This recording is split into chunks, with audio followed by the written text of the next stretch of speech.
వరద నష్టంపై సచివాలయంలో సీఎం రేవంత్ రెడ్డి సమీక్ష నిర్వహించారు. వరద ప్రభావిత దృశ్యాలను పవర్ పాయింట్ ప్రజెంటేషన్, ఫోటో ఎగ్జిబిషన్ను కేంద్ర మంత్రి శివరాజ్ సింగ్ చౌహాన్ పరిశీలించారు. పంట నష్టం వివరాలను చౌహాన్కు సీఎం రేవంత్ వివరించారు.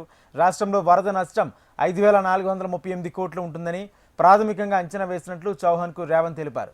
ఎన్డీఆర్ఎఫ్ నిధులను రాష్ట్రాలకు విడుదల చేసే విషయంలో ఇప్పుడున్న మార్గదర్శకాలను సడలించాలని రేవంత్ విజ్ఞప్తి చేశారు. వరద ప్రభావిత ప్రాంతాల్లో పరిస్థితి దారుణంగా ఉందన్నారు. రోడ్లు, ఇల్లు, బ్రిడ్జిలు పూర్తిగా దెబ్బతిన్నాయని తెలిపారు. తక్షణ సహాయంగా బాధిత కుటుంబాలకు 10,000 ఇస్తున్నామని తెలిపారు. వరద ప్రభావిత ప్రాంతాల్లో తీవ్ర పంట నష్టం జరిగిందని, పొలాలన్నీ రాళ్లు, ఇసుక మేట్లతో నిండిపోయాయని కేంద్ర మంత్రికి రేవంత్ రెడ్డి వివరించారు.